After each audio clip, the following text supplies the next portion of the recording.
این راهروهای دیجیتالی که می‌بینید معدن طلای قرن 21 هستند.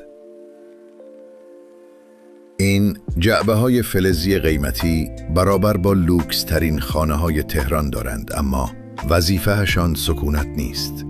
وظیفه‌شان تفکر است. سخت افزاری که امروز بررسی می‌کنیم همان موتوری است که پاسخ‌های هوش مصنوعی و پردازش‌های عظیم بانکی را خلق می‌کند.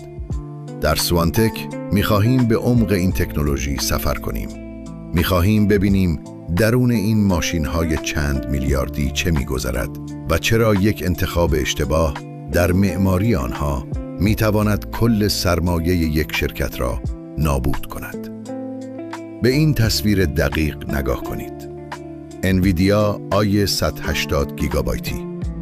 اولین چیزی که در طراحی آن خودنمایی می‌کند حذف شدن فن‌هاست. این کارت‌ها پسیو طراحی شده‌اند، یعنی برای خنک ماندن به جریان هوای قدرتمند سرورهای صنعتی وابسته‌اند، نه فن‌های کوچک معمولی. اما تفاوت اصلی با کارت‌های گرافیک خانگی در چیست؟ پاسخ در این تصویر مشخص است. پهنای باند حافظه.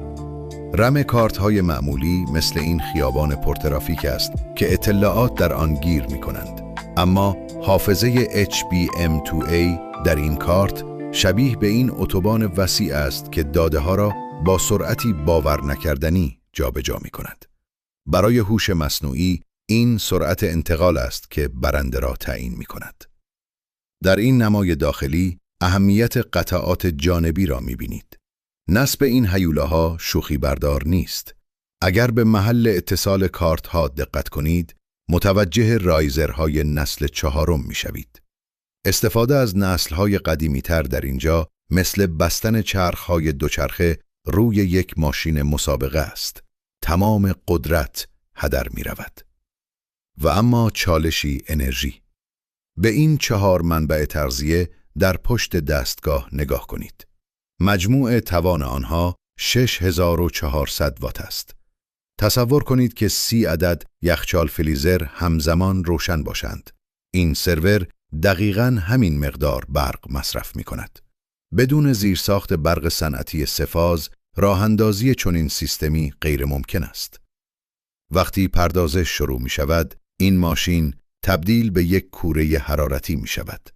همانطور که در تصویر می بینید، تراکم گرما در مرکز پردازنده ها به شدت بالا می رود.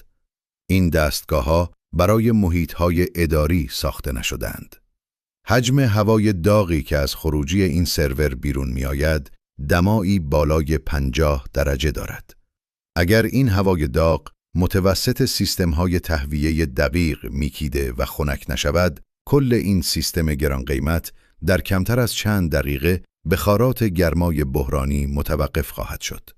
مدیریت این حرارت قرمز رنگ به اندازه خرید خود قطعات حیاتی است. این تصاویر نمایی از پیچیدگی و عظمت سخت افزار هوش مصنوعی بودند. این ماشین‌ها باید بتوانند 24 ساعته و بدون توقف کار کنند.